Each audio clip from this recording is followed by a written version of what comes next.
Hello, I'm Atlantic staff writer Franklin Foer, and I'm coming to you on this bonus episode of Radio Atlantic because earlier today, President Joe Biden announced that he's abandoning his bid for re-election. He'll finish his current term, but he's endorsed Vice President Kamala Harris as the 2024 Democratic nominee. Presidents have backed out of re-election in the past, but this is truly a surreal and unprecedented moment in American politics. A frenetic 3 weeks after a disastrously revealing debate performance, ending in the president stepping aside with barely 100 days to go before people vote. So, as we speak on Sunday, there is a lot we don't know. But with me to discuss where Democrats and the 2024 race go from here is my colleague, Atlantic staff writer Elena Plott-Calabro. Hey, Elena, thanks for talking with me. Hey, Frank. Yeah, not a lot to talk about these days.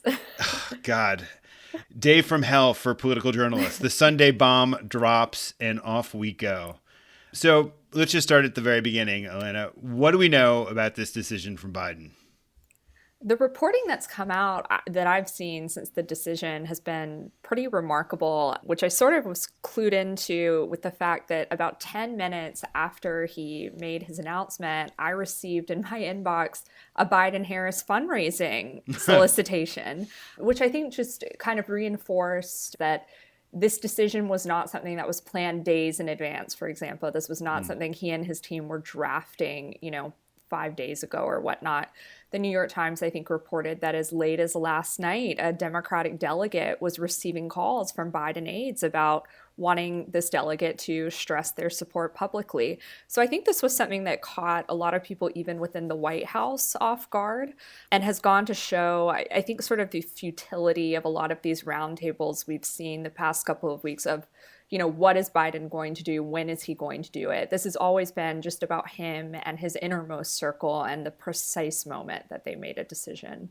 Yeah, I'm just struck by the utter claustrophobia of it and how the circle just kept getting more and more claustrophobic, that you have all these aides within Biden world who've been with them since the 1980s, or maybe not quite as long, but they've been with them for decades. And they think of Biden as a father figure.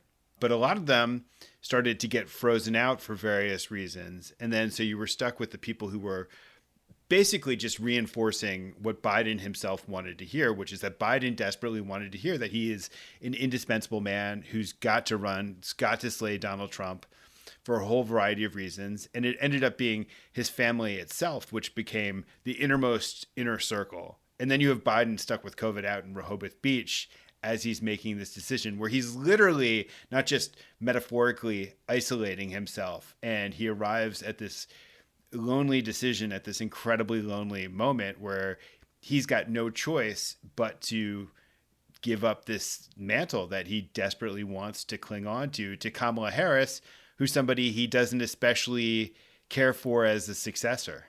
So really, where do we go from here? What's your sense of what the next couple of weeks are going to look like? Is there anybody who's going to step forward to throw their hat in the ring, or is this just a fait accompli at this point?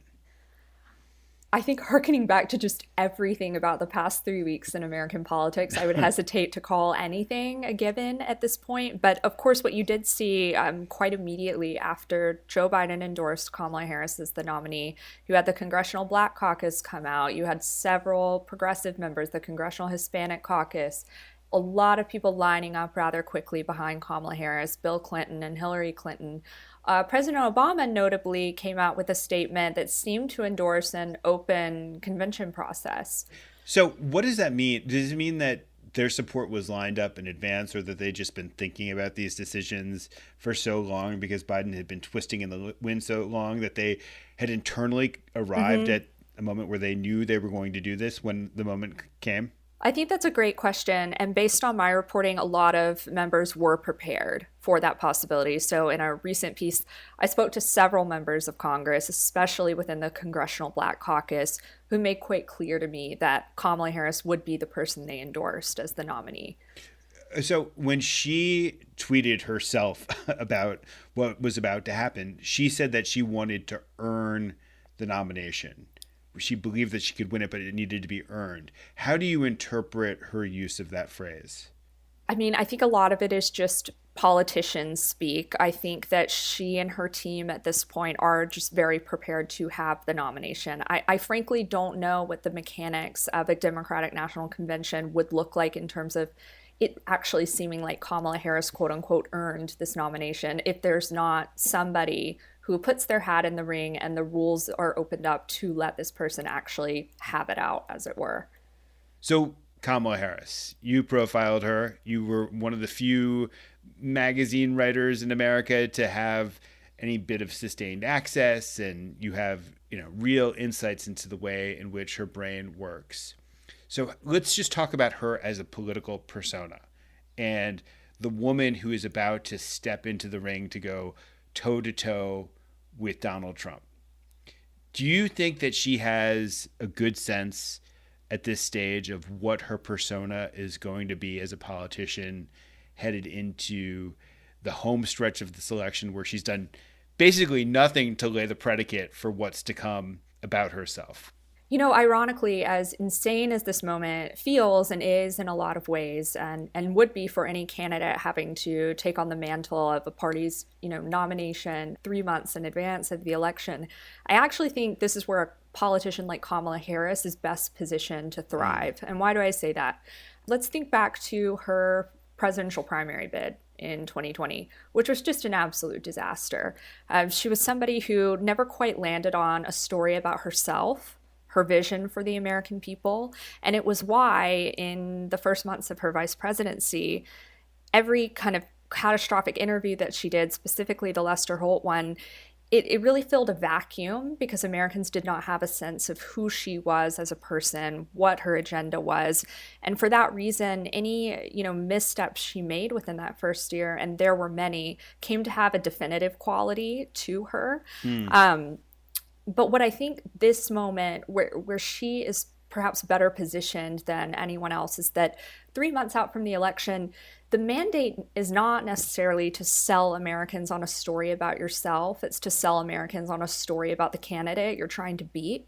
And that's where I think that her background as a prosecutor, which, it's become cliche at this point, prosecuting a case against Donald Trump, but having gotten to know her as I have and having had several conversations with her, where the moments I really felt her settle into just a clearly comfortable role when we were talking was when she had turned the questions back on me. You'll see that with Q&As that she does across the country, whether it's at a college campus or just a convention center of some sort. I think those moments when she can kind of feel she has control of the conversation and she's making a case for or against something in particular, rather than sort of going 30,000 feet and talking about, the state of democracy or the future of it or gauzy things like that, that's where she doesn't thrive. But I think when she gets on a stage and she can pointedly talk about what she thinks Donald Trump hasn't done for the American people, that's where I think that, she could really excel. Yeah, well, one thing that I'm very curious about is that Biden was running a bad campaign based on everything before the debate, that he was doing a bad job of defending his record, which I think there's a compelling record that they could run on, and he was unable to articulate even the most basic bumper sticker explanations of what he accomplished or what his vision will look like. Do you have a sense of how not only will she defend the Biden record, but she'll be able to talk about what she would do affirmatively as president, not just all the horrors of Trump that she would be stopping?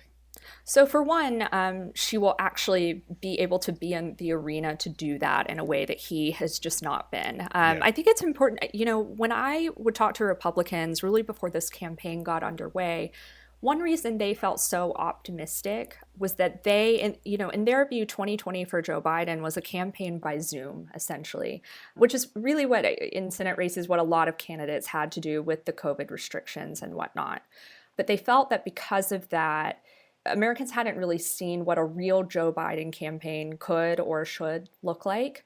And we've sort of seen that, right? We're talking about a bedtime at 8 p.m. And this is not somebody who's barnstorming the country necessarily for campaign events, but Kamala Harris has been barnstorming the country, really, even if people haven't been paying attention, for much of the past 2 years. And so I think that fact alone is going to really elevate her in the minds of Americans because it's such a contrast already from Joe Biden. Has she gotten better at the barnstorming than when she began? Yes, absolutely. Even in the short time that I was with her, I feel I saw that over time. I think she has gotten better with controlling conversations from where she sits and sort of massaging whatever the topic is to be something that she actually wants to talk about as opposed to what she's actually being asked, which I just think is a hallmark of a talented politician. That was not something I think she excelled at all at first, but especially the last few events I went to her with, I mean, you sort of saw in real time, oh, this person is really understanding more about what this game is and what it means to answer the question you want to answer, not necessarily the one you're asked. I think she has just gotten clearer in her communication.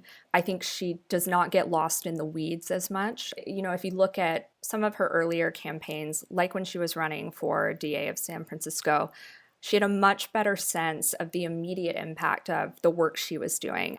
When you're running for an office like DA, especially when you're an incumbent, when she ran the first time, she said, the incumbent's conviction for felonies is X%. I'm going to raise it.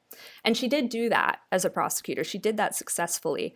But what translated so compellingly on the campaign trail when she was running again for a second term was that she was able to say, here's somebody's life I was able to change because I was able to get those conviction rates up. Now, when you get higher and higher in levels of national politics, your connections to those individual stories necessarily become much more distant. And I think that to me was something that she struggled to figure out her place in early on as a vice presidential-like figure, because it becomes a lot more difficult to say, you know, here is Sam and Fred, and, you know, here was their life before this policy, here is their life afterward. And I think without that those really specific moments to latch onto, she struggles to tell a larger story of how America writ large perhaps has changed because of the policies. That's interesting because in policy debates, one place where I would hear people talk about a commonality between Joe Biden and Kamala Harris was that their interjections in debates and the questions into policy debates, the questions that they asked were very similar because they were very gritty questions. They would ask about, oh, how does this grandmother access this policy here? How does she learn about these benefits? And so that was something that I heard people saying was an area of overlap between the two of them. One thing that I would hear about the way that she would prepare for policy decisions or for appearances, which was interesting to me and felt very distinctive, was that she liked to stage debates. That if there was a question about Afghanistan or a question about Gaza, she would bring in two experts and she would say, okay, you're affirmative, you're negative, and you're going to have this debate out here in front of me. It was kind of gladiatorial style, argumentative combat, which I think she really enjoyed. But I found it to be a very interesting thing to learn about her because it kind of indicated to me that for ways that are both good and ill, she wasn't necessarily coming to a lot of questions with first principles or predetermined ideas about where she stood. She wanted to be guided to them. Does that track with the Kamala Harris that you know? I think that really, Frank, is so much of the story with her. And I think this becomes apparent with her primary bid in 2020. People say all the time she never found a lane for herself. And that's really true. And one reason I think is that she came in and her instinct, as it would be for most politicians, is to talk about what they've accomplished in the past, what their background is. And Kamala Harris's background was essentially in law enforcement. And in 2020, that was not a popular background to have. And she had people around her, especially her sister, Maya Harris, saying that, you know, we don't need to highlight this aspect of your background so much. And her response, of course, was, but it is my background. You know, this is who I am. But she's very persuadable when it comes to, well, this is not what the base wants to hear right now. And as David Axelrod told me for my profile of Harris last fall, you know, voters can sense that when it seems like you're just trying to say maybe what they think you want to hear, as opposed to where they're actually coming from deep down at an issue. And I I think going to her preparation style, I mean, she wants to be sold on an argument herself. She's not necessarily going to advisors. This is what my instinct is. Help me get there to make the case for that. But some of that sounds like it would be very virtuous from the perspective of policymaking. But the question of like, what is your lane when you're running for president? What is your political identity becomes much more heightened. And if you don't know who you are as a candidate, it becomes harder. And so maybe she falls back into this prosecutor mode, which is very comfortable for her. And look, Trump is there to be prosecuted as he is being prosecuted actually in the courts themselves. But then there's this other question about who do you appeal to? Who do you feel most comfortable appealing to? You know, as you think in a more granular sort of way about the electorate and how to cobble together a winning coalition. And I remember hearing stories about her that were about, at the beginning of the administration, she was like, okay, I'm going to win over white working class dudes. And so I'm going to talk to them directly. And then I remember hearing from people in the administration being like, wait a second. Do you know what you're up against there? You're never going to win these guys over. Why aren't you going around making appeal? And there was a sense that maybe the Dobbs decision and the role that she played helped settle her into a place where she started to know who her natural constituencies were and she knew how to talk to them. What's your sense of the political identity that she's going to bring and how that will affect maybe electoral political strategy for the Democrats? So I think the truest kind of display we've ever gotten maybe of who she really is as a politician and kind of where her priorities lie was at the very, very end of her campaign in 2020. Again, I know it feels like a lifetime ago, but right before everything sort of imploded, she had landed on this idea of the 3 a.m. issues. What are the issues that voters, that keep them up in the middle of the night? You know, keeping food on the table, their water bill, things like that. That to me, I mean, she really is a pretty pragmatic politician, I think, at heart. And it's one reason I think that a lot of people around her were actually pretty optimistic about her partnership with Joe Biden because their policies were not actually especially far apart. She was not so much further to the left than he was on a lot of issues in a way that I think she's been sort of caricatured. And so I think Dobbs, one reason that was such a great moment for her was it allowed her to step into this more base-friendly role in a way that was also authentic to her.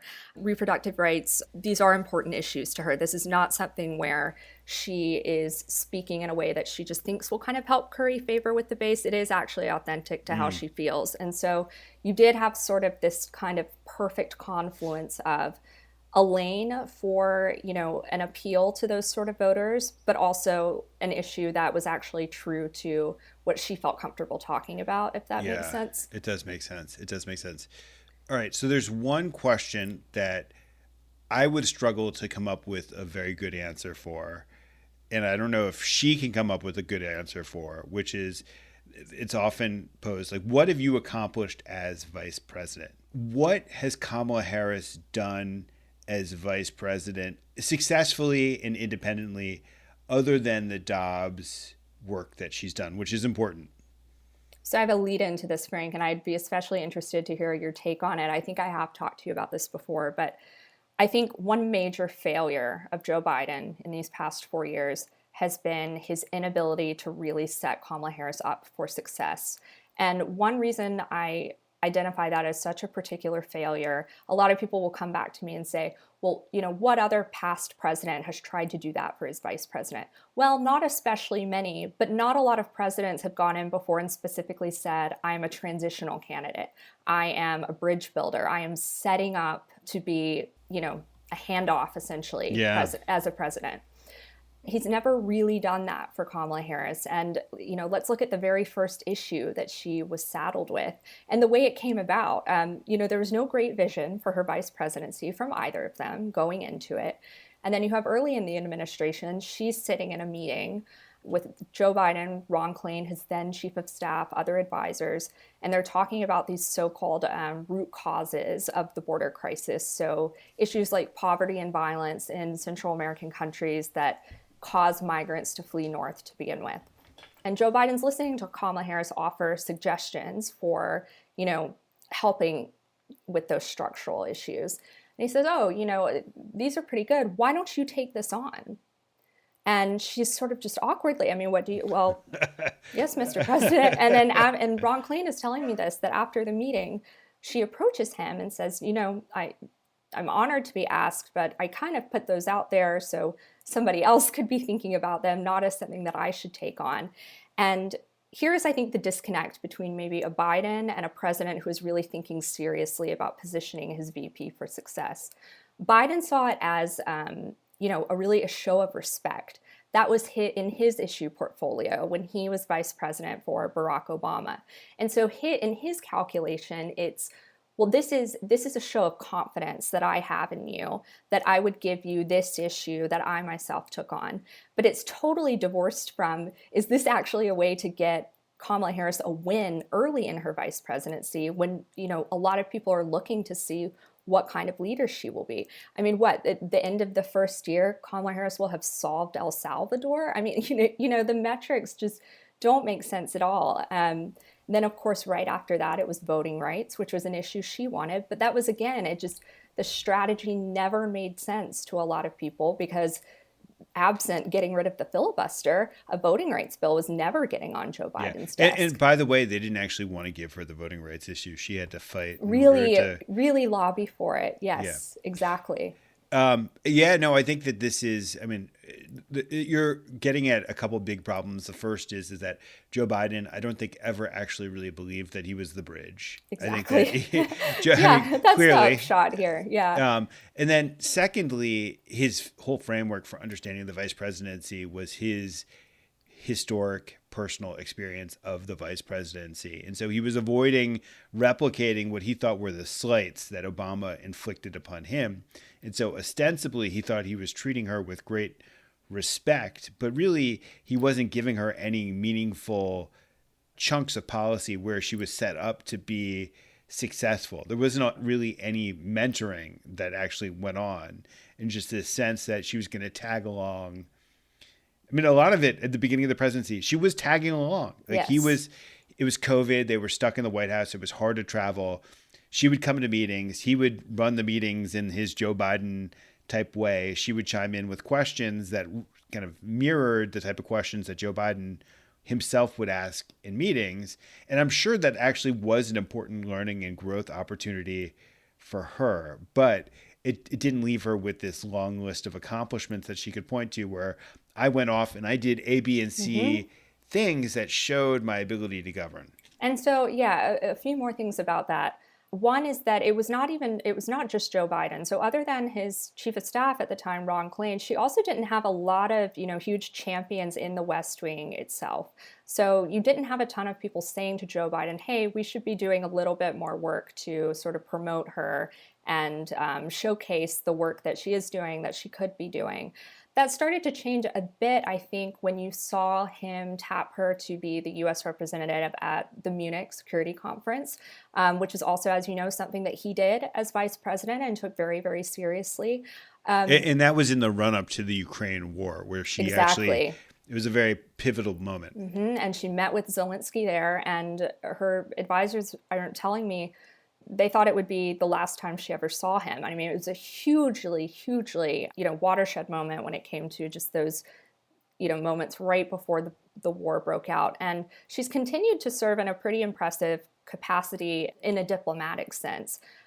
However, it's not something that a lot of Americans pay attention to. Americans just really haven't paid much attention to, their leaders' diplomatic skills abroad. So it's another area where her advisors can tout what she did in that respect, but is that message actually getting to the American people? And they themselves will admit to you, no, it's not. And so going back to the Dobbs decision, what's remarkable about that is it's the closest thing she's had to sort of an anchor, a substantive anchor to her vice presidency, but it was entirely by happenstance, right? It's the fact that Joe Biden is Catholic and does not enjoy talking about and the issue. And that the decision happened when it did, and it just happened that, the number one isn't comfortable talking about that on the campaign trail, so it was ceded to her. She took up the mantle, but it was not necessarily sort of a premeditated, visionary sense of, okay, this is what we're positioning you for. Yes. Well, and also the other thing that people don't really understand about her work on Dobbs, which is that it's assumed that this is a rhetorical political thing that she's done where she goes off and she gives a lot of campaign like messaging on Dobbs, but she's been in charge of a lot of the coordination that's happened and a lot of the legal work. And there is actually substantive policy stuff attached to it. It's not just going off and giving campaign speeches that Joe Biden can't deliver. Mm-hmm. Right. Okay. I want to ask a few questions to get your personal sense of them. And they're kind of unfair questions to ask of a reporter that I would hate to get asked of me, but oh, great. but it's like, I feel like there's a way to answer it that is true to your journalistic self. The first is personally, there's been all these memes and all these things that make her out to be an unlikable person. Like the way that she laughs has been memeified by Republicans. The way that she repeats certain lines has been memeified. And it feels to me kind of obviously like once you're in that realm, it's distant from an actual flesh and blood character. I've only had very limited interactions with Kamala Harris, but I found her to be a very warm person when I've interacted with her and very different from the presence on the stump. Just give me your sense of her as a person and kind of how you feel in a conversation with her in her presence. Yeah, so a few elements to this. I am coming at this as a journalist. So I think she is a pretty guarded person by nature, a pretty private person. And she is especially going to be, the first time she's around a member of the media, somebody who is quite literally standing there evaluating her. And so we had 3 pretty long interviews for my profile last fall. The first 2, I wrote this in the story, it sort of felt like tiptoeing around glass. Like you didn't quite know at what moment your question would have pushed her too far. The third interview, though, we actually did it at the vice president's residence. She took me on a tour of the residence, clearly proud of the way that she had redesigned it. And once we, really settled into that conversation in her space, I thought she was quite warm, and she was even maternal. And I talk about this all in the piece. At one point she's giving me marriage advice, basically, that I didn't ask for. But again, that was just sort of seeing those ways that she's suddenly taking control of the conversation. What I will say is that one-on-one with the voters, she is incredibly warm. She really lights up with voters just on a rope line or whatnot. And I've covered a hell of a lot of politicians who hate that stuff more than anything else, who they hate kind of the photo line or, coming off the plane and meeting with the people the school groups who are there to, send them off or whatnot. She really thrives in that environment, and it doesn't feel phony in a way that it does with a lot of politicians. So I think that's on a one-on-one level that I would describe it, where I think that this sense of unlikability or inauthenticity, one, we have those things bound up in a lot of just racist and sexist stereotypes that exist.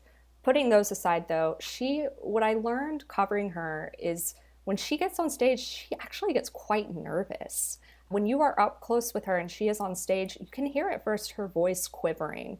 She is not somebody who is just kind of striding in and feeling immediately in her element. Talk about what that means and what that reveals about her. So she said to me once, my career was not giving about lovely speeches. It was about the work. And I know she meant that as a way of saying, I'm focused on what I'm doing for the American people, not giving lovely speeches. Well, if you can't communicate that work in a lovely speech, it's like tree falls in a forest and no one's around to hear it. Did it really fall?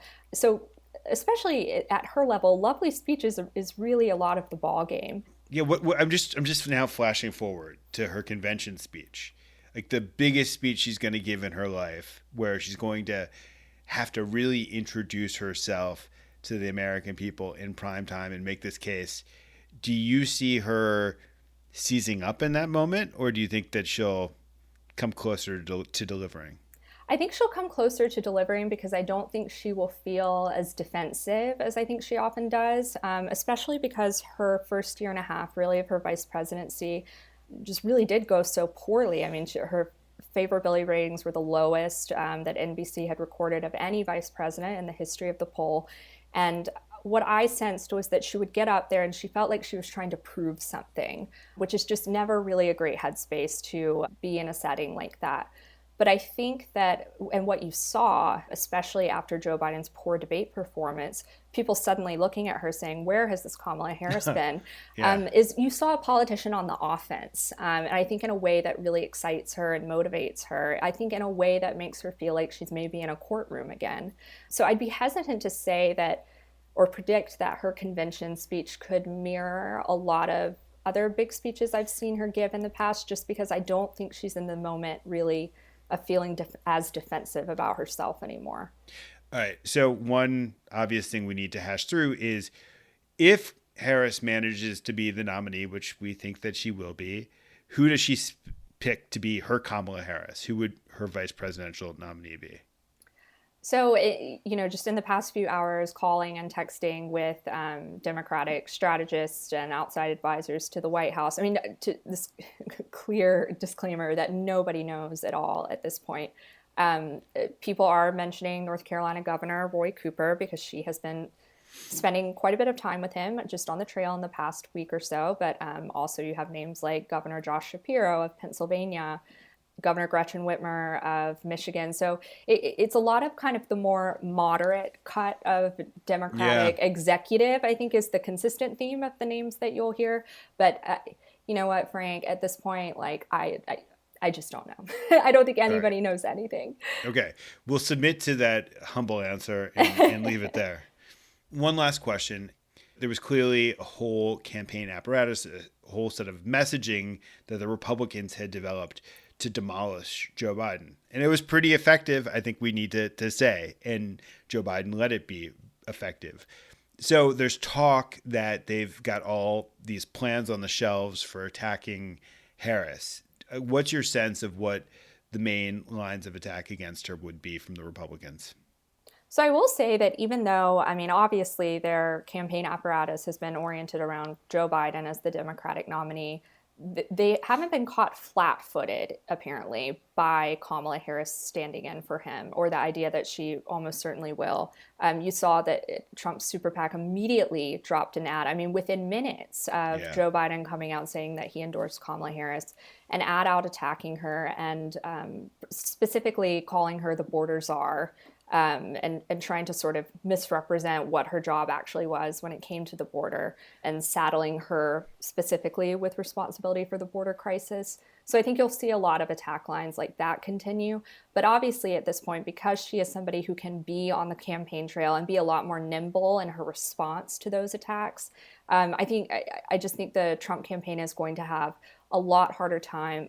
They can't bank on the fact anymore that there might be a 3 to 5 business day delay until Joe Biden can get back to them with a response on whatever that latest attack line was. Yeah. I think that one thing that I'm curious, I just want to see out of her that so much of the Republican attack about Joe Biden's age is really about a guy in an administration that are governing over a world that's spinning out of control, whether it's inflation or the wars or the border.